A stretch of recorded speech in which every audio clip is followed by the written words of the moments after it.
Zaburi 37 mstari wa 25, andike nasema Daudi alisema kwamba akiwa mtoto na sasa ni mzee, hajaona mwenye haki akiwa ameachwa, wala watoto wake kuumia katika maisha.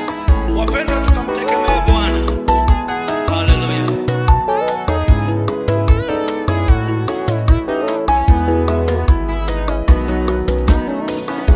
Najua Bwana atatenda, najua Bwana atatenda, hata kama itachukua muda.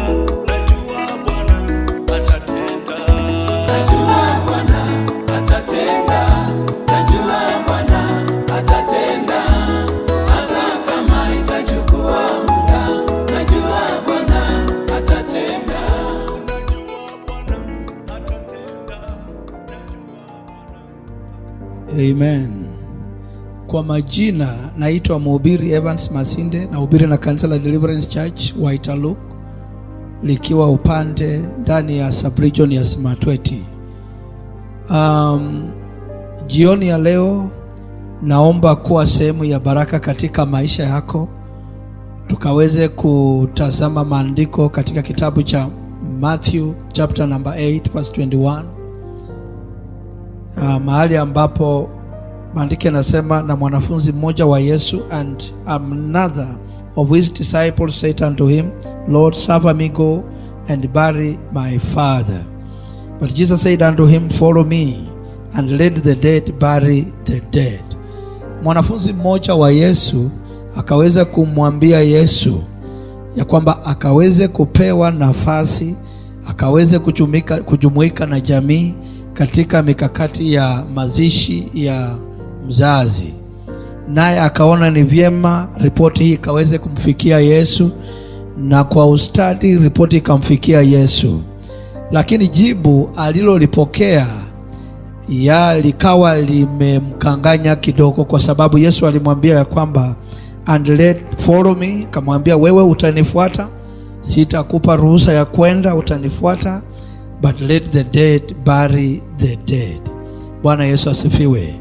Ukirudi nyuma kidogo in the book of Matthew chapter 8 5 to 13, hapo utakutana na the centurion officer ambaye ametembea sehemu mrefu, naye kwa imani akiwa anamtafuta Yesu kwa sababu ya mchakazi wake ambaye alikuwa mgonjwa. Maandiko yanasema in the book of the same Matthew chapter 8 verse 5, and when Jesus was entered into the Capernaum, there came unto him a centurion beseeching him and saying, Lord, my servant lieth at home sick of palsy, grievously tormented. And Jesus said unto him, I will come and heal him. And the centurion answered and said, Lord, I am not worthy that thou should come under my roof, but speak the word only, and my servant shall be healed. For I am a man under authority, having soldiers under me. And I say to this one, do this man go, and he goeth, and to another one come, and he cometh, and to my servant do this, and they do it. When Jesus heard it, he marveled, and said to them that followed, verily I say unto you, I have not found so great faith, not in Israel. Bwana Yesu asifiwe. So previously Yesu alikuwa amekutana the centurion officer ambaye alikuwa amemtafuta katika mwendo ulio mrefu, na alikuwa anamtafuta kwa ajili ya mchakazi ambaye alikuwa mgonjwa. Yesu alipochukua hatua ya kuelekea amfuate, the officer akamwambia, na kuomba tu bwana wangu, kwangu hapana, usikuje. Naomba tu ukaweze kutuma neno, ukaweze kusema neno la uponyaji. Na huyu ambaye anamwambia Yesu hakuwa katika kikundi cha wale walikuwa wanatembea na yeye. Bwana Yesu asifiwe. He was afar. yeye ni ya wale ambao walikuwa wanasikia matendo makuu ya Yesu. Walikuwa wamesikia, oh, the blind Bartimaeus amepona baada ya kumliita jina la Yesu. Baada ya kumuita wakasikia, oh, Lazaro amefufuka baada ya kuwa kaburini siku 4. Walipokuwa wakiwa mbali, imani yao ikainuka. Na the centurion officer aliposikia ya kwamba mchakazi wake ni mgonjwa, akasema sasa ni wakati wa practicals. Nitamtafuta huyu nabii mkuu ambaye ni Yesu, nitamtafuta huyu Bwana wa mabwana ambaye ni Yesu, na hakika mchakazi wangu atapona. Na alichukua hatua ya kutafuta uponyaji wa mchakazi wake. Yesu akawa amemjua the centurion officer from afar.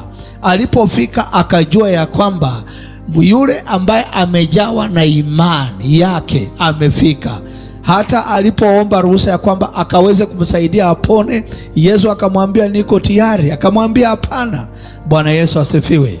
Na hatujasonga mbali, in the same book of Matthew chapter 8:21, wakati the centurion officer anaomba uponyaji wa mchakazi, naye mwanafunzi wa Yesu anaomba ruhusa, akapewe ruhusa, akaende nyumbani, akaunganike na mandugu zake ili wakaweze kuwa na maandalizi ya mazishi. Alikuwa anatafuta baraka ya Yesu anapoelekea nyumbani katika mipango ya mazishi.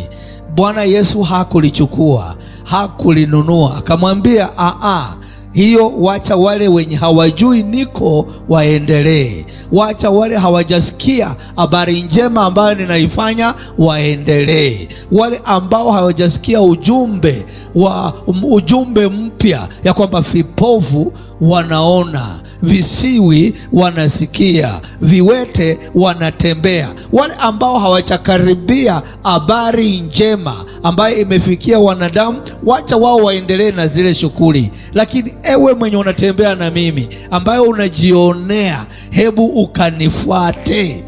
Bwana Yesu asifiwe. Naye Yesu akamwambia mwanafunzi wake, utanifuata. Ndugu yangu, nataka tu kurudi kwako. Mara mingi tumeweza kukumbwa na mambo katika maisha. Ni wakati gani wewe huo unamkumbuka Bwana? Wakati unapitia shida, wakati unapitia dhiki, wakati unapitia hali ngumu, na kuuliza hivi, wewe huwa unamkumbuka nani? Kwa haya maandiko ningependa tu kukukumbusha ya kwamba katika hali yote ujue ya kwamba Yesu anaweza. Mwambie mwenzako, Yesu anaweza. Mwanafunzi wa Yesu alihitaji kumwambia Yesu ya kwamba kule nyumbani nimesikia ya kwamba baba amefariki, ya kwamba Buddha hayuko, na ningependa tukaelekee huko Yesu. Yale ambayo umeitenda kwingine na ukaende ukayatende nyumbani. Ningependa wawe na imani ya kwamba hakika ninatembea na Bwana wa mabwana. Wajue ya kwamba ninatembea na Simba wa Yuda. Nataka wajue ya kwamba ninatembea na nabii aliye mkuu, yule ambaye ni mwana wa Mungu. Sasa mwanafunzi wa Yesu ilibidi angemkaribisha Yesu kule nyumbani ili baba yake akaweze kuombewa na akaweze kupona. Wapendwa, nasema hivi, maandiko yanasema ya kwamba watu wangu wanaangamia kwa kukosa maarifa. Kwa kukosa maarifa watu wameangamia. Wanafunzi wa Yesu wako na Yesu ambaye amepepa uponyaji, the great resurrection ni yeye, ili hali bado anamwambia aenda azikane. Naomba katika jina la Yesu ya kwamba Bwana akaweze kutusaidia, ya kwamba mambo ambayo adui alikuwa ameyazika katika maisha yetu, Bwana Yesu akayafufue.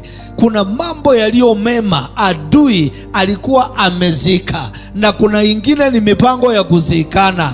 Tunayafufua sasa katika jina la Yesu, kwa sababu tunaamini Yesu ambaye amebeba ufufuo. Hatuamini katika vipawa kukufa, hatuamini katika kuwa wagonjwa, katika kuumia, Bwana ametuumba na makusudi yaliyo mema. Yule ambaye anambeba Yesu anabeba ushuhuda ambao ni wa kwenda mbele, na kutangazia ya kwamba mahali uliko unabeba ushuhuda, unabeba ufunuo. Macho yako yanafunguka, masikio yako yanafunguka katika jina la Yesu Kristo. Asante Bwana. Sasa mahali ambapo uliko, ningependa tukaweze kuinua mkono juu, tunaweza kuomba pamoja. Asante Baba, na kushukuru katika jina la Yesu ya kwamba hata yule msikilizaji ambaye amesikia Injili, Bwana Yesu inambadilisha. Naomba ikaweze kumbadilisha, macho yakafunguke, masikio yakafunguke, ya kwamba kila wakati anapokuwa na Yesu akajua ya kwamba ako anatembea na nabii aliye mkuu, anatembea na simba wa Yuda. Tusiwe tunaitisha kusikana mahali ambapo tunahitaji ufufuo. Tusiwe tuna surrender to the works of the devil mahali ambapo tunahitaji Bwana akatusaidie. Naomba katika jina la Yesu ya kwamba Bwana unainua imani ya msikilizaji, unainua imani ya msikilizaji katika jina la Yesu Kristo. Naomba ya kwamba Bwana Yesu unatusaidia. Hallelujah. We give you glory, we give you praise, we worship you. In Jesus' precious name I pray. Amen. Amen. God bless you so much. Unapotaka kunipata, na sema hivi, utanipata katika nambari 0712886004. Tunahubiri kanisa Deliverance Church Waiterlook. Ukifika maili 7, chukua barabara ya Waiterlook, just next to AIC Church. God bless you and God bless you so much. Amen. God bless you. Zaburi 37 mstari wa 23.